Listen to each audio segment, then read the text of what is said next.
निर्विशेष पाश्चात्य देश तारिणे। जय श्री कृष्ण चैतन्य प्रभु नित्यानंद, श्री अद्वैत गदाधर श्रीवास आदि गौर भक्त वृंद। हरे कृष्ण कृष्ण कृष्ण हरे हरे, हरे राम राम राम हरे हरे। गुरुवे गौरचंद्राय राधिकाय तदालय, कृष्णाय कृष्ण भक्ताय तद्भक्ताय नमो नमः। हरे कृष्णा। आप सभी वैष्णवों का, भागवतों का इस भागवत संघ में बहुत बहुत स्वागत है, अभिनंदन है।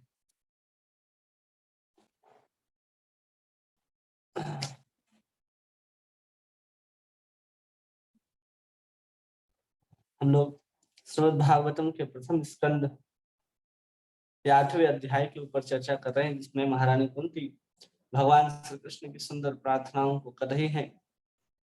और भगवान कृष्ण जब तक इनके राज्य में रहें, उनके सुंदर चरण कमल के चिन्हों से पूरा का पूरा राज्य की सुंदरता बढ़ती रही।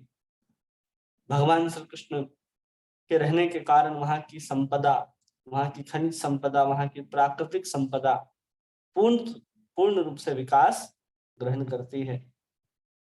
इन सबको वहां पर बताती हैं। और फिर आज के श्लोक में, श्लोक संख्या 41 में कहती हैं, अथ विश्वेश विश्वात्मन विश्वमूर्ते स्वकेशु में स्नेह पाशमिमं छिन्दं दृढ़ं पाण्डुषु विष्णुषु। कह रहे हैं कि हे ब्रह्मांड के स्वामी, हे ब्रह्मांड के आत्मा, हे विश्वरूप, कृपा करके मेरे स्वजनों, पांडवों तथा ऋषियों के प्रति मेरे स्नेह के बंधन को काट डाले। अब क्या कह रहे हैं महारानी कुंती, किसके बंधन को काटने के लिए कह रहे हैं? कि मेरे स्वजनों, पांडव तथा विष्णु वंशियों के प्रति जो हमारा स्नेह है, उस स्नेह बंधन को भगवान आप काट डालिए। स्नेह पाशमिमं छिन्दी दृढ़ं पाण्डुषु विष्णुषु। कह रहे कि आप सब कुछ करने में समर्थ हैं। सबसे पहले इस काम को कहने से पहले वो कह रही है अथा विश्वेश, आप इस ब्रह्मांड के स्वामी हैं भगवान। और फिर कह रहे विश्वात्मन, आप इस ब्रह्मांड के आत्मा भी हैं, और विश्व मूर्ति स्वकेशु में, और आप साथ में इस विश्व रूप के भी स्वरूप हैं। इन सबको महारानी कुंती एक साथ कहती है, क्योंकि आप सब कुछ जानने वाले हैं, सब कुछ करने में समर्थ हैं। इसलिए यहाँ पर विश्वेश, विश्वात्मन और विश्व मूर्ति, ये तीन भगवान के कार्य के अनुसार, भगवान की योग्यता के अनुसार तीन नाम यहाँ पर दिए जा रहे हैं। जिसने क्या मांगती है, पहले तो भगवान से दुख मांगा, दुख मांगने के बाद कह रही है कि भगवान आप रुक जाओ। रोकने के लिए अलग अलग तरह के बातों को कहती है कि आपके कारण क्या क्या नहीं हुआ, आप रहते हैं तो क्यों रहते हो, ये सब कुछ बताती है। और फिर यहाँ पर कह रही है कि स्नेह पास में मम छिन्नम दृढ़म पांडु सुवृष्ण से, कि मेरे स्वजनों के प्रति, पांडवों के प्रति जो मेरा स्नेह बंधन है, उसको आप क्या कीजिए, छिंदी, उसको काट डालिए। भगवान की भागवत गीता में भी कहते हैं कि असंग शस्त्रेण दृढ़ेन छित्त्वा, कि अपने अनासक्ति के तलवार से अपने विषयों को, अपने संबंधों को काटना चाहिए, अनासक्त होकर के। लेकिन यहाँ पर माता कुंती भगवान से ही प्रार्थना कर रही है कि हमें आप ही वो बंधन काट करके दो। क्योंकि हम कई बार चाहते हैं कि हमारे स्नेह, हमारी मोह, हमारी ममता संसार से कम हो जाए, नहीं हो पाती। और हम उसको कम करना भी चाहें, लेकिन भगवान से कभी इस विषय में प्रार्थना नहीं करते। लोग क्या सोचेंगे कि अपने ही सजनों से अपने स्नेह को कम करने के लिए भगवान से प्रार्थना कर रहा है। लेकिन यहाँ महारानी कुंती स्पष्ट रूप से कहती है कि हमें अपने सजनों के प्रति जो स्नेह है, और स्नेह के बाद ऐसे नहीं करे, स्नेह पाश, स्नेह को यहाँ पर बंधन का रूप मान रही है। क्योंकि स्नेह किनके प्रति है, पांडव वृष्णियों के प्रति है और अपने स्वजनों के प्रति है। वही स्नेह अगर भगवान के प्रति होगा तो वही बंधन नहीं, मोक्ष का कारण बनेगा। लेकिन वही संसार के प्रति है, संसार के लोगों के प्रति है, तो उस स्नेह को यहाँ पर महारानी कुंती नहीं चाहती। भले ही इतने बड़े बड़े भक्त है पांडव, जिनमें अर्जुन स्वयं भगवान के सखा है, लेकिन उनके प्रति भी स्नेह नहीं चाहती है महारानी कुंती। इसलिए कह रही कि सब स्नेहों के बंधन को काट दीजिए। और उसके साथ क्या कह रही हैं कि स्नेह बंधन को काट दीजिए और आप तो विश्व की मूर्ति हैं, आप ही हमारे साथ रहें। इसी बात को गीता में भी कहते हैं भगवान कि आशा पास सतैर बद्धा, कि आशा से हम लोग बंध जाते हैं, स्नेह का पास है, आशा का पास है। ऐसे अलग अलग बंधन है संसार में। हमें लगता है कि हमारा तो प्रेम का संबंध है, किसी से लड़ाई झगड़ा नहीं होती तो हमें लगता है इसके साथ हमारा प्रेम का संबंध है, किसी के साथ लड़ाई झगड़ा होता है तो हमारे साथ उसका द्वेष का संबंध है। किसी तरह का भी संबंध हो, अच्छा हो या बुरा हो, वो बंधन का कारण होता है। इसलिए यहाँ पर स्नेह को पास इमम कहा जा रहा है। इस पास को, स्नेह पास को भी समाप्त करना। कोई कहता है कि हमारा पिता से प्रेम है, पिता कहता है पुत्र से प्रेम है, पति कहती है पत्नी से प्रेम है, पत्नी कहता है पति से प्रेम है। तो इन सब के पीछे जो प्रेम शब्द है, स्नेह छुपा हुआ है, उसमें हम सोचते हैं कि हम अपने आप को मुक्त कर रहे हैं। वास्तव में संसार में किसी के साथ भी संबंध जोड़ा जाए, वो कितना भी अच्छा, कितना भी मधुर क्यों ना हो, वो हमें बांधेगा ही बांधेगा। इसलिए महारानी कुंती स्पष्ट रूप से कह रही है कि हमें इस स्नेह बंधन से छुड़ा दीजिए, स्नेह बंधन को काट दीजिए। भगवान से ही प्रार्थना कर रही है। हमारे जीवन में भी स्नेह जो है, यहाँ पर तो 3 लोगों का नाम लेती है, अपने स्वजन, पांडव और विष्णुवंशी। जबकि हमारा स्नेह वस्तुओं के साथ भी है, अपने पद के साथ भी है। हम जितने चीज हैं हमारे आसपास, सबके साथ हमारा स्नेह का बंधन है। आपके घर में एक छोटी सी सामान कहीं रखी हो, नहीं मिलने लग जाए, भले बहुत कबाड़ी हो, साल भर से आपने इसका इस्तेमाल नहीं किया, लेकिन कहीं भी यूज आ जाए तो आप तुरंत चिल्लाने लगते हैं कि साल भर पहले हमने यही रखा था। तो आसक्ति किसी चीज के प्रति हमारी हो जाती है। साधारण से साधारण वस्तु, साधारण से साधारण व्यक्ति, वस्तु, पद, प्रतिष्ठा, सबके प्रति हमारी आसक्ति रहती है, स्नेह रहता ही रहता है। और यहाँ पर सिर्फ महारानी कुंती अपने जो स्वजन है, जो पांडव है, वृष्णिवंशी हैं, उनके साथ अपने संबंध को विच्छेद करने की बात को कह रही हैं। प्रभुपाद तात्पर्य में समझाते हैं कि भगवान के शुद्ध भक्त भगवान से अपने लिए कुछ भी नहीं मांगने, कुछ भी मांगने में लग जाता है। जो के शुद्ध भक्त होंगे वो अपने लिए कुछ भी नहीं मांगते। भगवान के जो शुद्ध भक्त हैं वो जो कुछ भी मांगेंगे वो भगवान की प्रसन्नता के लिए होगी, ना कि अपने लिए होगी। लेकिन गृहस्थों में कभी कभी बाध्य होकर भगवान से कुछ याचना करनी पड़ती है, क्योंकि वे पारिवारिक स्नेह की ग्रंथि से बंधे होते हैं। लेकिन कई बार क्या होता है, जो गृहस्थ आश्रम में होते हैं वो भक्त को कई बार याचना करना पड़ता है। किसके लिए? अपने परिवारजनों के लिए, क्योंकि उनके बंधनों में बंधे होते हैं। लेकिन उन सब बंधनों से छूट करके यहाँ पर बात हो रही है, क्योंकि महारानी कुंती को यह पता था, अतएव भगवान से प्रार्थना की कि उनके सजनों पांडव तथा वृष्णिवंशियों के प्रेम पास को काट दे। स्पष्ट रूप से कोई भी कितना भी शुद्ध भक्त हो, कहीं ना कहीं ऐसा अवसर आ ही जाता है कि कोई व्यक्ति बीमार हो, किसी को कुछ हो गया हो, तो भगवान से उनके प्रति प्रार्थना कर ही लेता है। कहीं ना कहीं उसके अंदर भावना आ जाती है कि चलो भगवान से कह देते हैं ये वस्तु, ये बीमारी, ये स्थिति है वो ठीक हो जाए। तो हम लोग ऐसा कई बार मांग लेते हैं, लेकिन वास्तव में जो शुद्ध भक्त होता है वो भगवान से कुछ भी मांगने में ल जाता है, कुछ भी नहीं चाहता वो भगवान से। बहुत कुछ देना चाहते हैं भगवान, लेकिन भक्त है उसको स्वीकार करने के लिए तैयार है। कई बार भगवान हाथ में वस्तुओं को लेकर के खड़े रहते हैं कि कब भक्त मांगेगा, कब भक्त मांगेगा और हम इसको देंगे। लेकिन भक्त जो शुद्ध भक्त होता है कभी मांगता नहीं है। सुदामा भी इतने दरिद्रता में अपने जीवन को व्यतीत करने के बाद भी जब द्वारिका पहुंचते हैं, वहां कुछ दिन तक जब निवास करते हैं, निवास करने के बाद वो भगवान श्री कृष्ण के सुंदर महल को, ऐश्वर्य को, सुंदर रानियों को देखते हैं, लेकिन उनके अंदर कभी भी ये भाव नहीं आता कि भगवान के पास तो इतना है, अगर थोड़ा सा अगर हमें मिल जाए तो क्या बिगड़ जाएगा। कहते हैं ना कि समुद्र है, समुद्र से एक लोटा जल निकाल लिया जाए तो समुद्र का क्या बिगड़ता है। हम किसी धनवान, किसी ऐश्वर्यवान को देखते हैं तो हमारे मन में भी यही लगता है, इतना सारा धन है, अगर उसमें से इतना अगर दे ही दे तो इसका क्या जाता है, लगता है ना। तो भगवान के पास तो अथाह संपत्ति है, अनंत कोटि लक्ष्मियां उनकी सेवा में रत रहती हैं, और हम भक्त लोग पहुंच जाते हैं कि हाँ भगवान से ये अमुक वस्तु मांग लेते हैं। जब हम भगवान से याचना कर लेते हैं तो भगवान तुरंत उस याचना को पूर्ण करते हैं। लेकिन ये समझना चाहिए कि शुद्ध भक्त भगवान, अब भगवान अपने लिए कुछ नहीं मांगेगा, तो जो कुछ मांगेगा भगवान की प्रसन्नता के लिए ही स्वीकार करता है। लेकिन दरिद्रता देखिए वहां पर कि इतने ऐश्वर्य को देखते हुए सुदामा के मन के अंदर कभी भी विचार नहीं आया, इसके पास तो इतनी धन, इतनी संपत्ति, इतना ऐश्वर्य है, हम थोड़ा सा ले लेंगे तो हमारी दरिद्रता दूर हो जाएगी।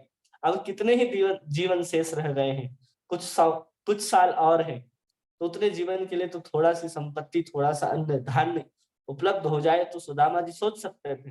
लेकिन सुदामा जी ने इतने ऐश्वर्य को देख करके कभी उनके मन में विचार नहीं आया कि हमें कुछ मिलना चाहिए, बल्कि भगवान के इतने ऐश्वर्य को देख करके वो शर्मा गए कि जो हम ले करके आए हैं भगवान को देने के लिए, वो हम सबके सामने निकाल करके कैसे देंगे। लेकिन फिर भी भगवान उनकी पोटली को छीन लेते हैं। भगवान ये नहीं देखते, जैसे कई बार हम लोग सोचते हैं ना कि हम भगवान को क्या देंगे, भगवान को क्या देंगे, भगवान के पास तो सब कुछ है। कभी जगन्नाथ जी की कथा हम सुना रहे थे तो उसमें एक बहुत सुंदर कथा आती है विष्णु प्रिया की। एक जयपुर के राजा हैं जयसिंह, उनकी बेटी का नाम है विष्णु प्रिया। और एक बार किसी कारण से वो लोग घूमने के लिए गए थे जगन्नाथ मंदिर, जगन्नाथपुरी। जब वहां घूमते हैं, बहुत सुंदर दर्शन करते हैं, सब कुछ घूम करके आते हैं, तो उनकी माता का तबीयत जो है जयपुर पहुंचने के बाद बहुत खराब हो जाता है। तबीयत बहुत खराब हो जाता है। तबीयत खराब होने के कारण अलग अलग वैद्य वहां पर उपलब्ध कराए जाते हैं, लेकिन किसी भी वैद्य के उपचार से विष्णु प्रिया की जो माता है वो ठीक नहीं हो रही। जब ठीक ही नहीं हो रही तो देखते हैं कि कोई जगन्नाथ जी के गुणगान को गाते हुए गली में घूम रहा था।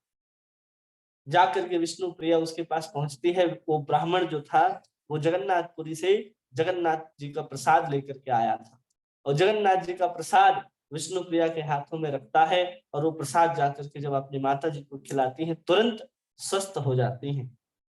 अब इतना प्रसाद के प्रभाव से जब उनकी माता ठीक हुई तो उनका जो विश्वास है भगवान जगन्नाथ के ऊपर वो बहुत बढ़ जाता है। अब विश्वास इतना बढ़ जाता है कि उनके अंदर विचार होने लगता है कि हम भगवान को क्या दें। बहुत दिन के बाद फिर एक ब्राह्मण उस राज्य में पहुंचते हैं, उस ब्राह्मण को बुलाया जाता है। उनके माता पिता बहुत सारे धन संपत्ति, खजाना, सोने चांदी, हीरा मोती जवाहरात बड़े बड़े बक्सों में भर करके उस ब्राह्मण को देते हैं। और विष्णु प्रिया रात भर विचार करती है कि भगवान के पास तो सब कुछ है, हम क्या दे भगवान को, हम क्या दे भगवान को। रात भर विचार करती है, एक भोजपत्र लाती है, उसमें केसर की स्याही से एक श्लोक लिखती है, एक पत्र लिखती है, और उसको एक सोने की पिटारी में, बक्से में, छोटे से एक डिबिया में बंद करके उस ब्राह्मण को दे देती है। 2 4 6 सोने के मोहरे दे देती है, कितने सारे वस्तुओं को आप ले करके जा रहे हो, उसके परिश्रम आपको मिलना चाहिए, तो उसको स्वर्ण की मुद्राएं देते हैं। अब वो इतने सारे सोने चांदी खजाने को लेकर के जा रहा है। 1 दिन हो गए, 2 दिन हो गए।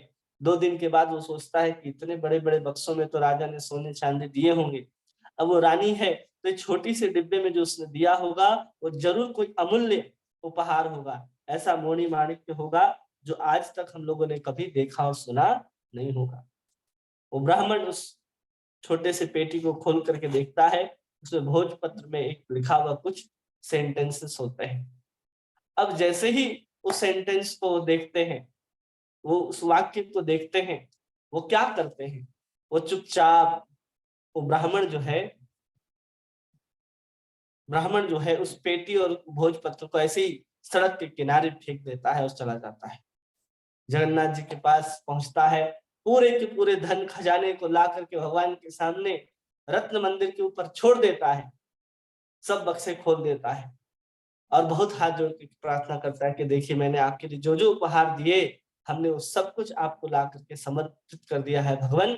अब आप देख लो, आपकी खजाना आपके पास है। वो ब्राह्मण रात्रि को सोने के लिए जाता है। भगवान जगन्नाथ उसके छाती पर चढ़ करके बोलते हैं, ये धन खजाना हमें नहीं चाहिए, जो विष्णु प्रिया ने जो लिख कर था वो हमें चाहिए।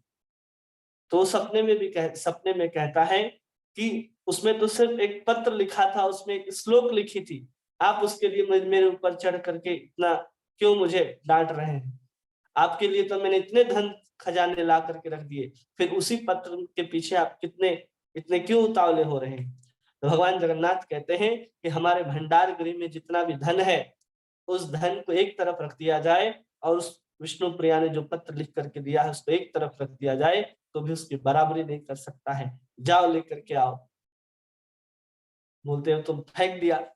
जगन्नाथ जी कहते हैं नहीं, जब तुम उसे पढ़ करके फेंक रहे थे तो उसको जमीन में गिरने से पहले मैं वहां उपस्थित होकर के उसको पकड़ लिया था। वो जाकर के देखो रत्न वेदी के ऊपर मेरे गर्दन में वो ताबीज की तरह लटका है, जाओ पढ़ो और मुझे सुनाओ। वो पुजारी उठता है, पहुंचता है जगन्नाथ मंदिर, अंदर रत्न वेदी के ऊपर पहुंचता है। वो डिबिया जो है लॉकेट की तरह, ताबीज की तरह भगवान जगन्नाथ जी के लॉकेट के रूप में लटकी है। खोलता है उसको और प्रेम से जगन्नाथ जी के सामने पढ़ना आरंभ करता है। एक ही श्लोक लिखा है जिसका अर्थ है कि भगवान आपके पास तो संसार की सभी संपत्ति है, एक भी एक ऐसा वस्तु नहीं है भगवान जगन्नाथ जो आपके पास नहीं है, लेकिन सुना है कि आपके पास आपका मन नहीं है, क्योंकि मन तो आपने वृंदावन में छोड़ दिया। आप बेमन बैठे हो जगन्नाथ जी में, तो मैं आपको अपना मन देती हूँ। और आज भी वो लॉकेट जगन्नाथ जी के गर्दन में ताबीज की तरह लटका होता है। तो भगवान के पास सब कुछ है, हम कुछ नहीं दे सकते भगवान को, वो विष्णु प्रिया जानती थी, लेकिन हम प्रेम दे सकते हैं भगवान को, अपना मन दे सकते हैं भगवान को। जो भगवान कह रहे हैं कि इससे बढ़कर के मेरे पास कोई संपत्ति नहीं है जो भक्त का मन है, इसलिए हम भगवान को मन दे सकते हैं। हम वस्तु भी देते हैं भगवान को, तो हम उस वस्तु के साथ प्रेम भी दे। हम भोजन भगवान को दे देते हैं, घंटी बजा देते हैं, तो भोजन नहीं भगवान ग्रहण करते, उसके पीछे का भाव ग्रहण करते हैं। तो भगवान के पास सब कुछ है और उसके बाद भी भक्त उसे याचना नहीं करता, भक्त फिर भी उनको देना चाहता है, वो शुद्ध भक्ति की योग्यता होती है। इसलिए यहाँ पर महारानी कुंती कह रही है कि मेरा जो बंधन है इन विष्णु वंशियों के प्रति है, आप उसको छुड़ा दीजिए। मैं नहीं चाहता कि मैं उनके प्रति अपने आसक्ति को, चाहती कि उनके प्रति मेरी आसक्ति बने रहे, स्नेह बना रहे, वो प्रेम का बंधन बना रहे।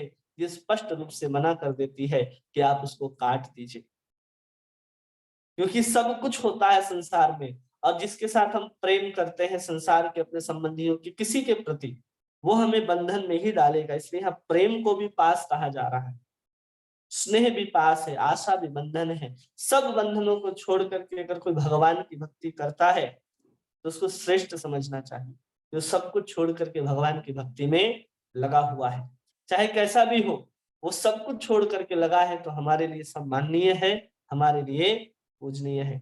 इसलिए हम महारानी कुंती बता रही है कि इन संबंधों को भी अब अपने अंदर से धीरे धीरे छोड़ना पड़ेगा।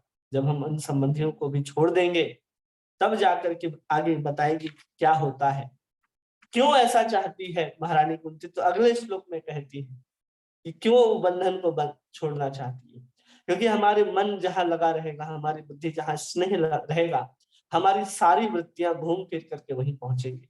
हम कितना भी कहीं भी दौड़े, कभी ना कभी वो विचार आएगा उसके प्रति, उसके मोह के प्रति, जो भी है स्नेह मोह माया ममता प्रेम जो कुछ भी कह ले, उनके प्रति हमारी मति दौड़ेगी ही दौड़ेगी। इसलिए वो नहीं चाहती महारानी कुंती कि हमारा स्नेह इन पांडवों के प्रति, अपने स्वजनों के प्रति या वृष्णिवंशियों के प्रति रहे। पांडव उनके अपने पुत्र थे, पांडव जो हैं उनके अपने पुत्र थे, वृष्णि उनके पिता के पितृ कुल के सदस्य थे। भगवान श्री कृष्ण इन दोनों परिवार में समान रूप से संबंधित थे। दोनों ही परिवारों को भगवान की सहायता की आवश्यकता थी, क्योंकि दोनों भगवान को समर्पित भक्त थे। श्रीमती कुंती देवी की इच्छा थी कि भगवान श्री कृष्ण उनके पुत्रों अर्थात पांडवों के साथ रहे, लेकिन भगवान कृष्ण के ऐसा करने से कुंती के पितृ कुल के लोग इस लाभ से वंचित रह जाते। अगर केवल यहाँ पर पांडवों के पास रहते तो वृष्णिवंशी जो द्वारिका में निवास कर रहे हैं वो क्या रह जाते, वंचित रह जाते।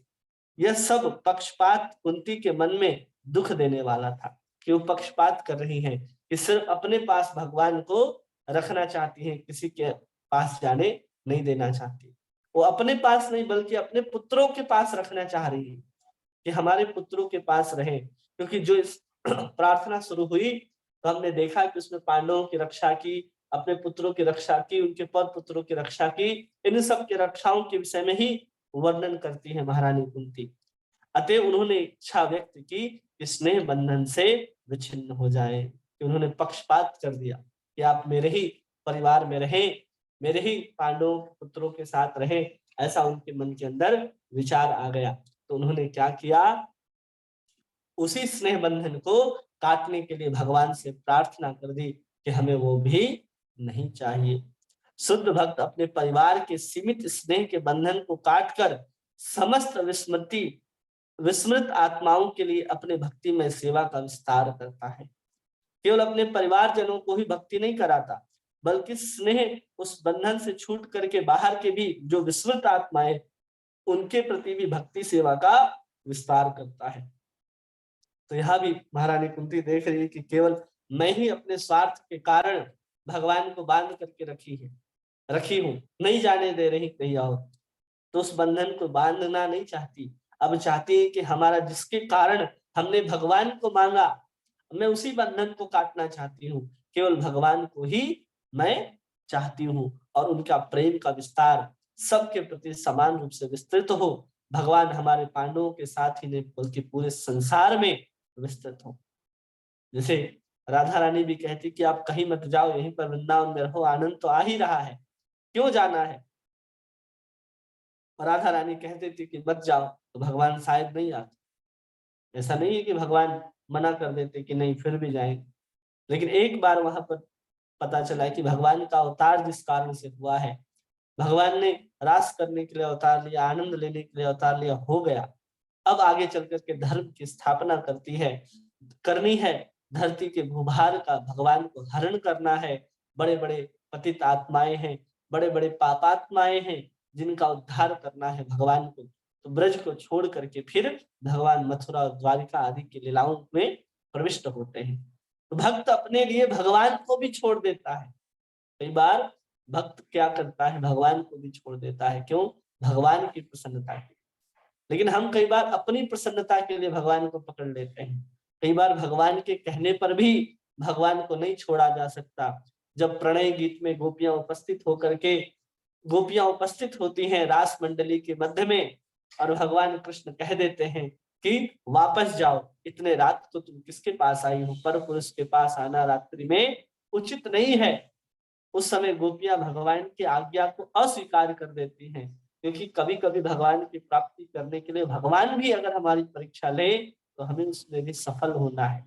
हम भगवान को नहीं छोड़ सकते, भगवान के लिए ही, क्योंकि गोपियां अपने लिए नहीं प्रस्तुत हुई थी। जब भगवान ने बांसुरी बजाई थी, कृष्ण की इच्छा से ही वो सब गोपियां प्रकट हुई थी।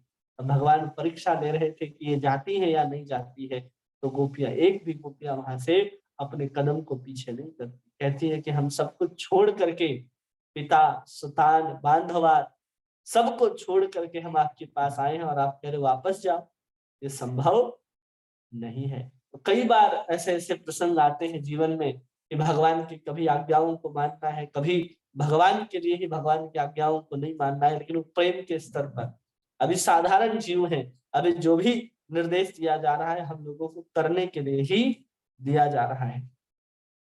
इसलिए जो शुद्ध भक्त होते हैं केवल अपने पारिवारिक संबंध को ही लेकर के वो विस्तार नहीं करते अपने प्रेम का, बल्कि जो विस्मृत आत्माएं हैं, जिनको भक्ति की आवश्यकता है, नाम की आवश्यकता है, उनके प्रति भी यहाँ पर समर्पित रहते हैं भगवान के शुद्ध भक्त। इसके जीवंत उदाहरण सड़ गोस्वामी है। सड़ गोस्वामी को यहाँ उदाहरण देते हैं कि चैतन्य महाप्रभु चैतन्य के पथ का अनुसरण किया। वे सभी अत्यंत प्रबुद्ध एवं सुसंस्कृत धनी सवर्ण जातियों के थे, लेकिन जनसाधारण कल्याण के लिए वे अपने अपने विश्रामदायक घरों को त्याग कर सन्यासी बन गए। सड़ गोस्वामी कौन थे? रूप गोस्वामी, सनातन गोस्वामी प्रधानमंत्री और वित्त मंत्री के पद पर थे। कोई भी ऐश्वर्य की कमी नहीं थी इनके पास। रघुनाथ दास गोस्वामी इनकी बड़ी जागीरी थी। गोपाल भट्ट गोस्वामी दक्षिण भारत के बड़े वेंकट रमन के पुत्र के रूप में जन्म हुआ था, जिनके पास भी बहुत धन संपत्ति संपदा सब कुछ थी। जीव गोस्वामी उन्हीं के भतीजे के रूप में है। सबके पास सब कुछ, अथाह संपत्ति धन सब कुछ है, लेकिन वैराग्य विद्या निज भक्ति योग, कि अपने भक्ति को प्रस्तुत करने के लिए जब चैतन्य महाप्रभु अवतार ग्रहण करते हैं, श्री चैतन्य शरीरधारी, और सब उन्हीं का अनुसरण करते हुए अपने बड़े बड़े ऐश्वर्यों को, अपने बड़े बड़े पदों को छोड़ करके, अपने आरामदायक घरों को छोड़ करके, ऐसे ही वृंदावन में आज जैसा वृंदावन है वैसा नहीं, चारों तरफ जंगल ही जंगल व्याप्त था। सुंदर सुंदर पुष्प खिला करती थी, यमुना पूरे वेग में बहा करती थी, और चारों तरफ सुंदर तितलियां, सुंदर भौरे मंडराते रहते थे, सुंदर सुंदर मोर, सुंदर सुंदर पपीहे बोला करते थे वृंदावन के अंदर। लेकिन लीला स्थलियों का कोई पता नहीं था। उस समय उस बीहड़ में जा करके, जहाँ शेर का, भालू का, चीता का, इन सब जानवरों का हमेशा निरंतर भय बना रहता था, वहां पर इन सभी ऐश्वर्य को छोड़ करके षड गोस्वामी वृंदावन में अलग अलग स्थानों में बैठ करके भजन करते हैं, लोगों को शिक्षा देते हैं, लीला स्थलियों का पुनरुत्थान करते हैं, अलग अलग ग्रंथों का लेखन करते हैं, और कृष्ण भावना भावित का पूरे जन जन में विस्तार करते हैं। केवल इसलिए क्योंकि वो बात जो है जनसाधारण तक पहुंच पाए, इसलिए लोगों को अपने अपने घर, अपने अपने महलों से निकलना पड़ता है, तब बात जनसाधारण तक पहुंचती है। हम अपने बात को जनसाधारण तक ले जाने के लिए अलग अलग माध्यमों का इस्तेमाल करते हैं। हम लोग बुक डिस्ट्रीब्यूशन में जाते हैं, कभी खिचड़ी प्रसाद बांटी जाती है, कभी अलग अलग प्रकार के कूपन दिए जाते हैं, कभी यूथ फेस्टिवल किया जाता है, कभी ऑनलाइन वेबिनार दिया जाता है, कभी जैसे हम और आप जूम के माध्यम से सत्संग कर रहे हैं। इन सब माध्यम से ये बात जन जन तक पहुंचे, ये प्रयास किया जाता है। और शुद्ध भक्त हमेशा अपने लिए नहीं सोचता कि जन जन तक कृष्ण कैसे पहुंचे। कृष्ण आपके हृदय में है तो आप कृष्ण किसी को भी दे सकते हो, अगर कृष्ण आपके हृदय में नहीं है तो आप कृष्ण नहीं दे सकते हो। इसलिए हमें अपने जीवन में पहले कृष्ण धारण करना होगा। अब यहाँ पर है महारानी कुंती, और इसलिए उनके स्नेह को छोड़ करके अब कह रही हैं कि इस स्नेह को ही आप हटा दीजिए, और कह रहे हैं कि समस्त पारिवारिक स्नेह को काटने का अर्थ है कार्य क्षेत्र को विस्तृत करना।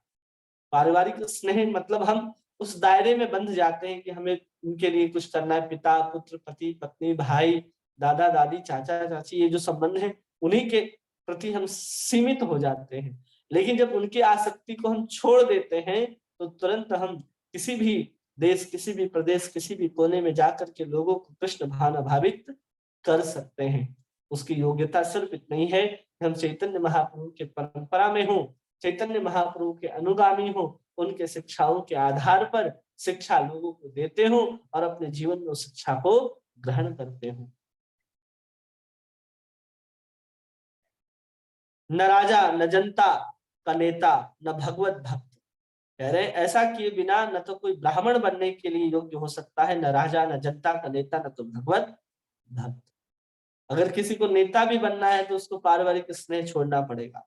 जहाँ पारिवारिक स्नेह आ जाता है वो नेता नहीं है। राजा भी नहीं हो सकता, राजा सिर्फ अपने परिवार की नहीं सोच सकता, राजा को समस्त जनता की सोचनी पड़ती है।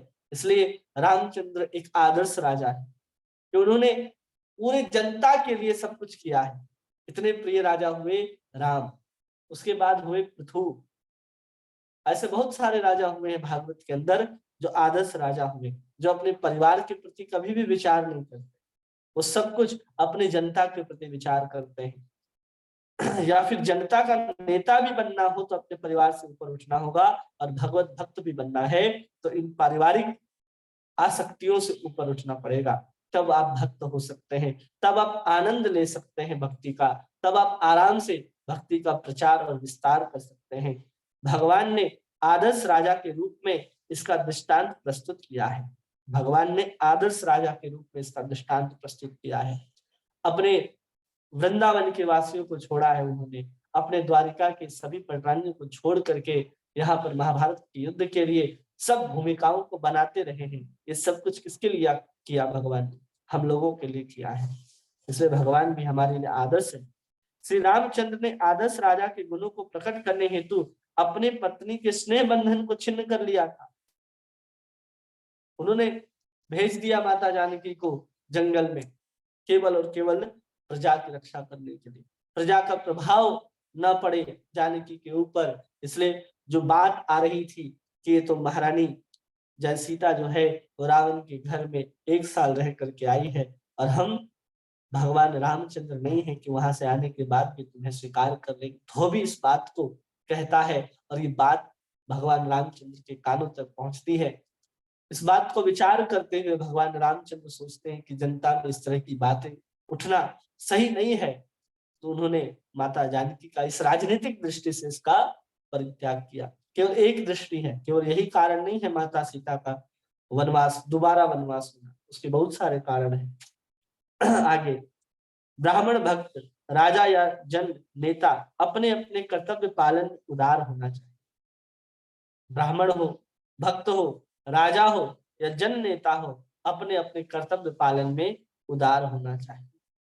ऐसा नहीं कि हम उदार नहीं हो, कंजूस हो, बांटना नहीं चाहता हो, देना नहीं चाहता हो, वो राजा ब्राह्मण भक्त या जन नेता नहीं हो सकता। वो सब कुछ देना जानता हो, वही भक्त होगा, वही ब्राह्मण होगा, वही नेता हो सकता है। जो सिर्फ लेना जानता है वो नहीं हो सकता है भक्त। वो कुछ ना कुछ देगा आपको, नाम कथा कीर्तन जो उसके पास है वही दे सकता है। भक्त के पास इसके अलावा क्या होगा?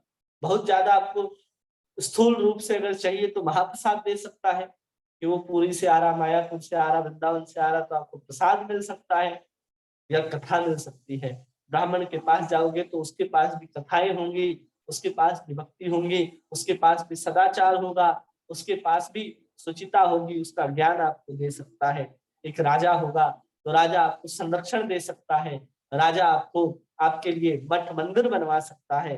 कोई जन नेता होगा आपके लिए कोई विरोध आंदोलन, कुछ अलग तरह के जो मूवमेंट चलाने हैं वो सब कुछ करा सकता है, चला सकता है। और सबके कर्तव्य पालन जो है स्वार्थ के लिए नहीं बल्कि परमार्थ के लिए करेगा। सब कुछ दिल खोल करके जो करता हो वही ब्राह्मण, राजा, जन नेता और भगवत भक्त होता है। जिसकी मानसिकता संकुचित होती है कि नहीं ये तो किसी और गुरु के शिष्य हैं, हम तो इस मंदिर से जुड़े हैं, वो तो किसी और मंदिर से जुड़े हैं, वो प्रभु जी तो किन्हीं और के शिष्य हैं, हम उनकी कथा नहीं सुनेंगे, हम उनके पास नहीं जाएंगे, वो उनके मेंटर हैं, हम हमारे काउंसलर वो हैं।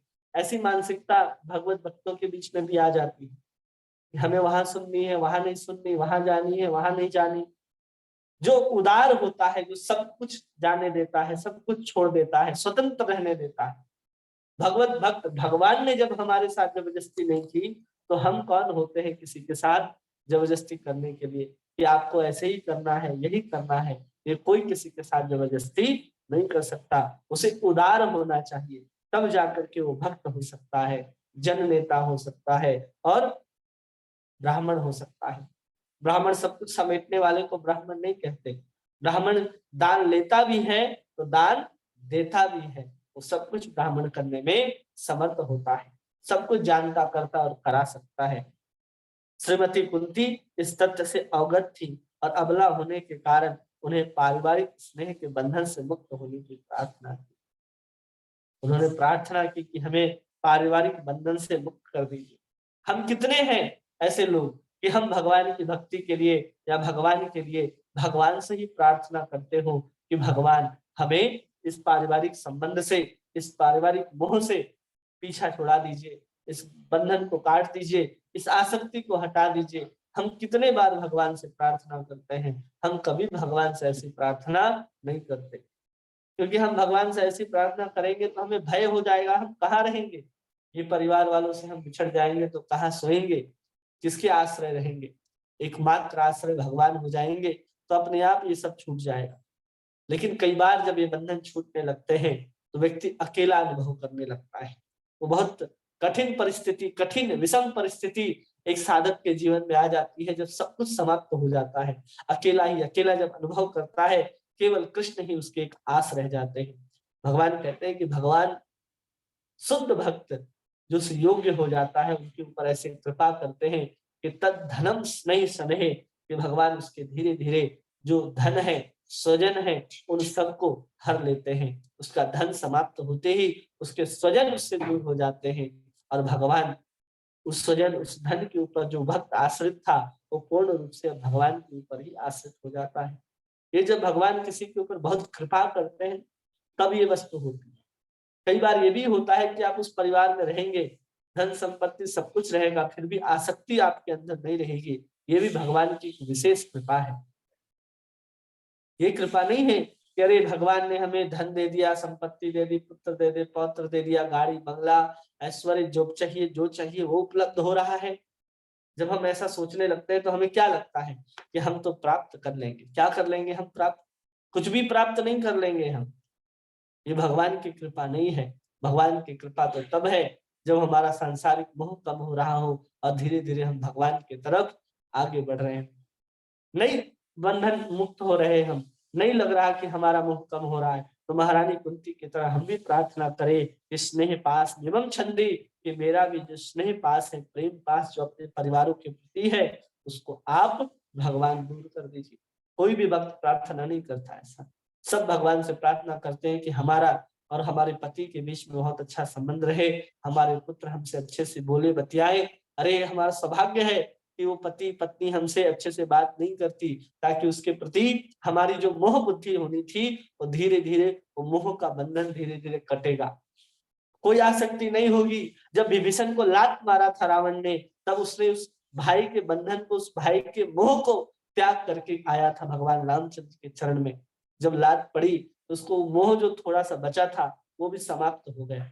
वो जानता था, हनुमान जी ने शिक्षा दे रखी थी उनको कि तुम्हें भगवान राम के शरण में जाना है। सबको समझाया लेकिन नहीं समझा, मारता है रावण लात और विभीषण सीधा रामचंद्र के चरणों में पहुंच जाता है।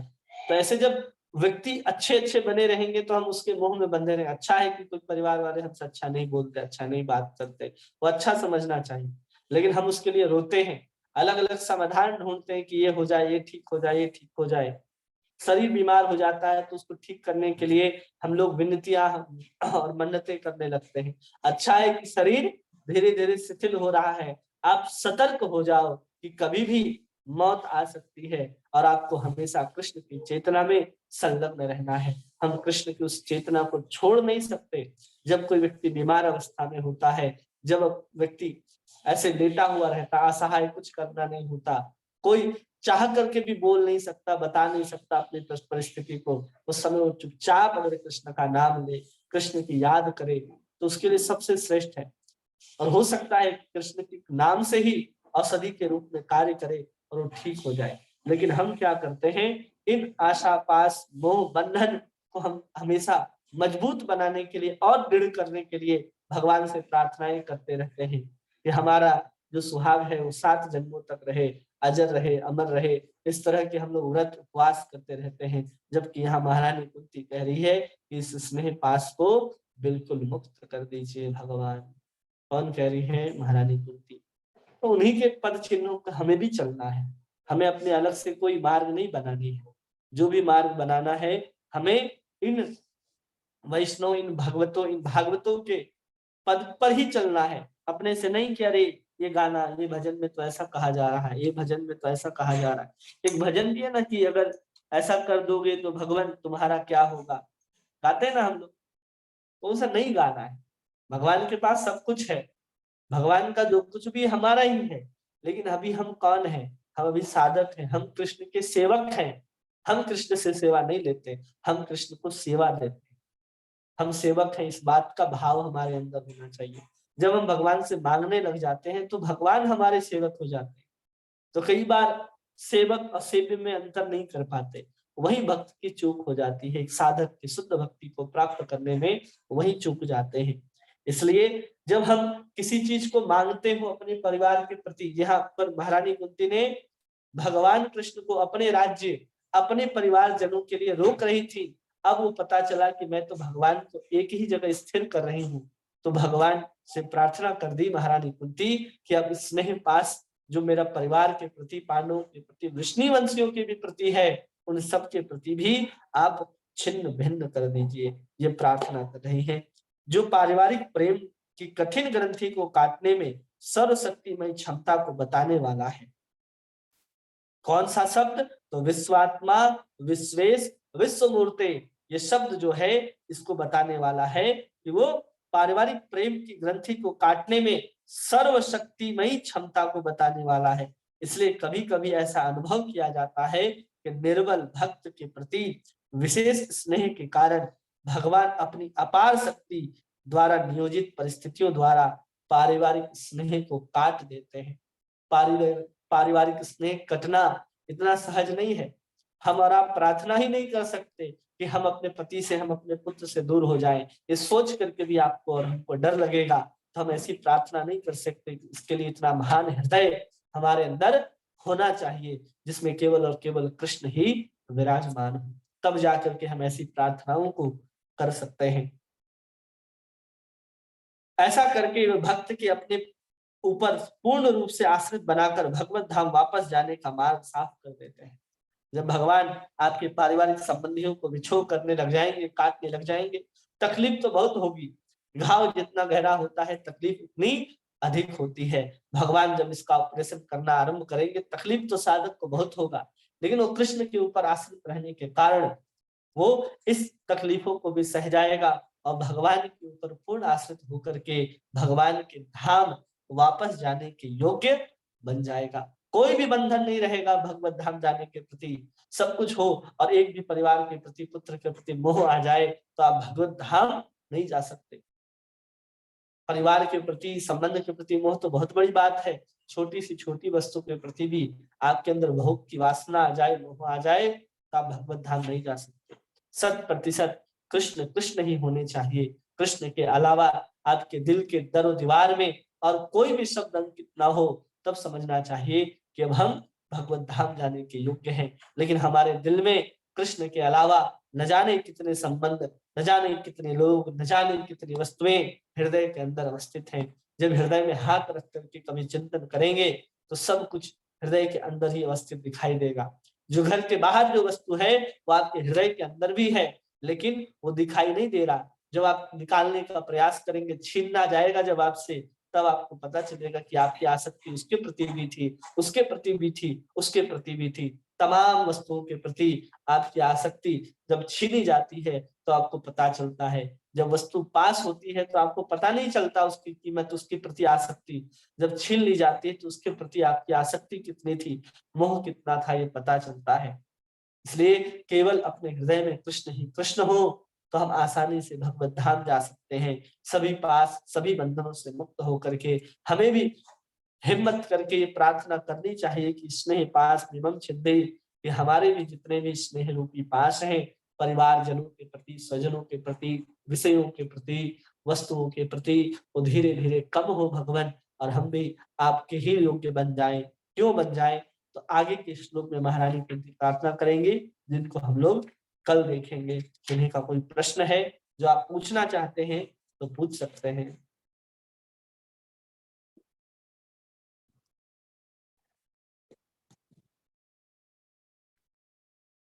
हरे कृष्णा जी, हरे कृष्णा प्रभु जी, दंडवत प्रणाम। दंडवत प्रणाम। धन्यवाद प्रभु जी, आज की क्लास बहुत बहुत अच्छी थी प्रभु जी।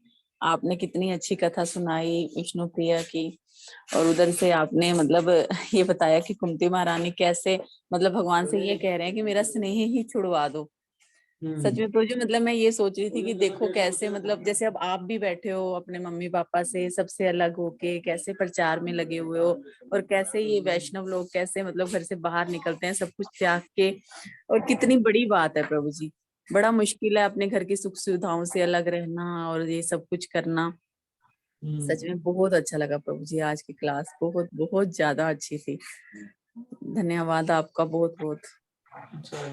तो प्रभु जी, मेरा एक प्रश्न ये था कि जैसे आपने बताया कि जो शठ गोस्वामी थे, तो जब चैतन्य महाप्रभु जी आए तो उन्होंने अपना मतलब उन्होंने सब सुख सुविधाएं त्याग दी। जैसे आपने बताया कि वो बहुत बड़ी बड़ी पोस्ट पे थे, तो प्रभु जी मतलब वो चैतन्य महाप्रभु जी से पहले ही शठ गोस्वामी जी थे?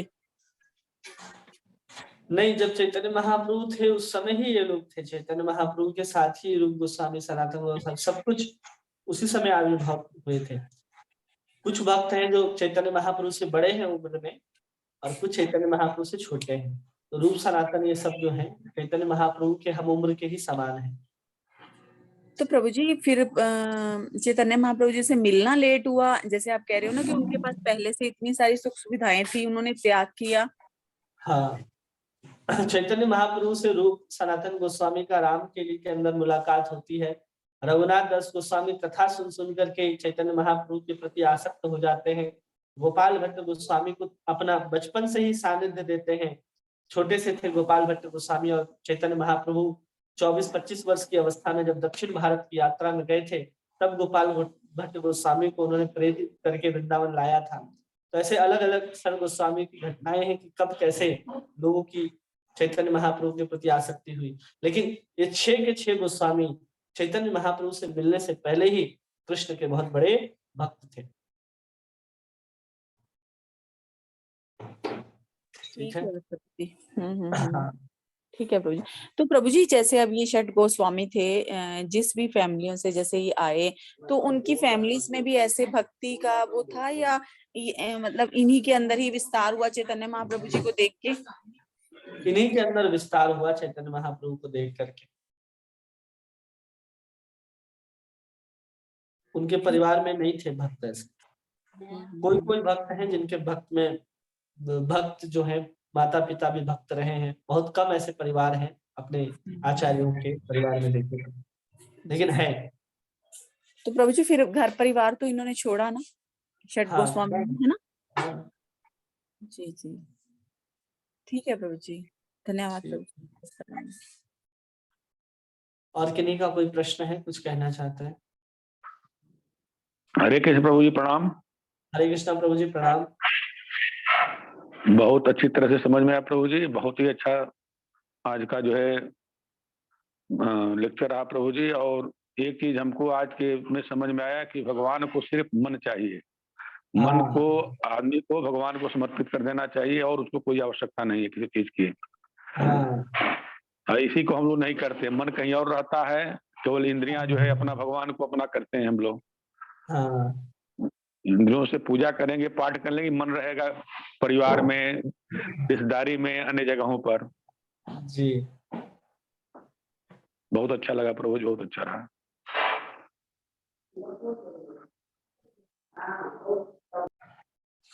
ठीक है। और कोई का प्रश्न? विनोद प्रभु, निशा माता जी, प्रिया माता जी, संगीता माता जी।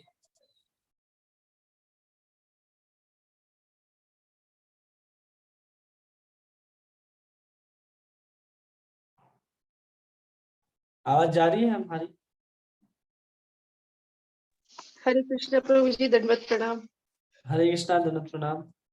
प्रभु जी मेरी बस एक ही रिक्वेस्ट है कि इसमें टाइम चेंज कीजिए। मैं 7:30 पे आ जाती हूँ, फिर बहुत देर रहती हूँ, क्लास नहीं मिलती है, फिर मैं वो दूसरी क्लास सुनने चली जाती हूँ, फिर पता चलता है पीछे से आपकी क्लास हो गई, तो मुझे बहुत अफसोस होता है कि मेरी इतना अच्छा चल रहा है, वो सुनने में नहीं मिला। कुंती माता जी की प्रार्थना है वहाँ, जब वो दूसरी क्लास थी तो मैं उधर से फिर आई इधर, तो देखा कि आपकी क्लास भी चालू हो गई है। तो प्रभु जी इस टाइम का थोड़ा सा अगर पता चल जाए ना, तो मैं दूसरी क्लास में ना जाके यहीं रहूं, मतलब ऐसा प्रभु जी। क्लास तो होगा ही होगा, थोड़ा सा टाइम इधर उधर हो जाता है, हम भी प्रयास करेंगे कि इस टाइम से ही हो। जी, नहीं बस उसमें 7:45 कर दीजिए, कोई प्रॉब्लम नहीं है प्रभु जी, क्योंकि आप पता नहीं कौन कौन सी चीजें प्रॉब्लम्स भी आती होंगी, उसके बाद भी सब टाइम से फिर करते होंगे, वो ठीक है 8 बजे करने प्रभु जी अच्छा रहेगा। 8 बजे हर कार्य सब निवृत्त आदमी हो जाएगा, 8 से 9 हो जाएगा। अच्छा, लगभग 8 बज ही जाता है प्रभु जी, लगभग रोज जो है, तो 8 बजे से ही हो जाए। ठीक है ना? ये भी ठीक है, 7:45 से, जैसे अब ये टाइम है 8:45 बैठ टाइम के जूम में जो लिंक दी हुई है ना, उसी में ही चेंज कर दीजिए। मेन में तो एक फिक्स रहेगा कि हमारे मन में कि बस अब हमें और कहीं नहीं जाना है, यही सुनना है। फिर वो प्रभु जी वो छूटता है ना, तो दुख मुझे ही हो रहा है। और मैं अभी फिर से फेसबुक पे जाके पूरी कथा सुनूंगी, क्योंकि आज का लग रहा है बहुत कुछ अच्छा मुझसे छूटा है, मेरे को वापस सुनना है वो। जरूर उसको सुनिए एक बार, बहुत सुंदर उसका तात्पर्य प्रभुपाद ने भी लिखा है उसमें। हरे कृष्णा, दंडवत प्रणाम। 7:30 का टाइम ही ठीक है ना प्रभु जी? 10-15 मिनट इधर उधर हुआ तो भी होता ही है ना शुरू, वो अच्छा है ना? हाँ, तो उसको 10-15 मिनट होता है, इसलिए 7:30 लिखा है, 8 हाँ, बजे तक तो हम शुरू 7:30। कर ही देते हैं। हाँ, वही सही है ना प्रभु जी, बाद में फिर आगे फिर ये हो जाएगा। सुबह सुबह सुने तो थोड़ा ज्यादा अच्छा लगता है ना। हाँ, मेरी क्या है थोड़ा-सा कि क्लास 7:30 को खत्म होती है गुरु महाराज की, और फिर ये कंटिन्यू हाँ, हो जाती है, तो मुझे कैसे कंटिन्यूशन में मिल जाता है सर। कोई ठीक बात है नहीं ना। प्रभु जी, बस मुझे इतना पता है ना कि आप 7:45 तक तो आते ही हैं, तो फिर मैं ध्यान रखूंगी इस बात का, मैं कहीं और क्लास न लेके फिर यहीं आ जाऊंगी। हाँ, सही कह रहे तो हो माता जी, जैसे कि आपके क्लास टाइम स्टार्ट पे। होता है ना, तो एक मैसेज भी आता होगा ना आपको कि क्लास स्टार्ट ज्वाइन फास्ट ऐसा करके। जी और अगर नहीं आता है तो कोई भक्त जो उसमें है, तो प्रयास करें कि जब हम यहाँ पर आ जाते हैं तो उसमें एक मैसेज डाल दें कि क्लास स्टार्ट हो गया है, लोग ज्वाइन करें, तो लोग हाँ तुरंत जी, आ हम सकते हैं। हाँ, ज्वाइन फास्ट का मैसेज डाल दिया करेंगे 1-2 बार ना, सबको हाँ, रिमाइंडर मिलेगा।